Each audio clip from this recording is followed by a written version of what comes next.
The 30-meter failure point. Starship HLS places its crew cabin 30 meters above the lunar surface, turning a routine egress into an 11-story industrial operation in a vacuum.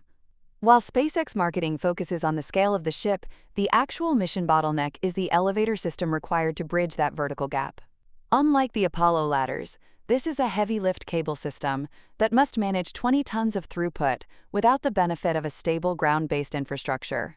If the elevator jams, the mission effectively ends with the crew stranded at the top of a steel monolith. This vertical distance is the primary mechanical risk identified in the 2026 NASA Office of Inspector General report. This risk starts with the basic physics of lunar oscillation, the pendulum, and the sway. Lowering a payload in 1/6 gravity sounds easy until you factor in inertia. In the vacuum of space, there is no air resistance to damp the oscillations of a 20-ton platform suspended by high-tension cables. As the elevator moves, any slight sway in the 50-meter-tall Starship translates into a pendulum effect at the bottom of the line. SpaceX engineers must use active damping systems to prevent the basket from striking the hull or landing legs. Think of it like trying to lower a grand piano from a skyscraper using a crane during a windstorm, but without any air to slow the swing. This mechanical stability is further complicated by the abrasive nature of the surface environment. Regolith and seal failure.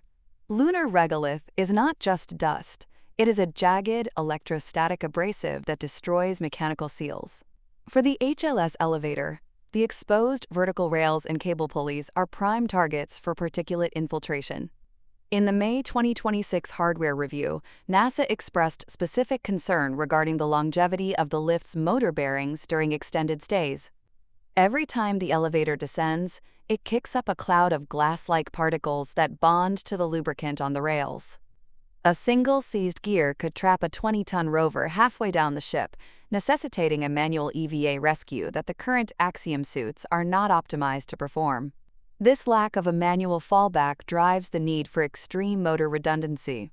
The Redundancy Pivot of 2026. Following the Artemis 3 mission profile shift in May 2026, SpaceX quietly upgraded the HLS elevator to a triple redundant motor array. The system now uses a dual-path cable layout to ensure that a single snap does not result in a total loss of payload.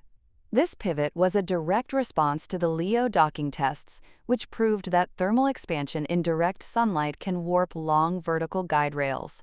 The current design allows the elevator to operate even with a 3-degree rail misalignment, a critical margin for a ship that might land on an uneven lunar crater rim.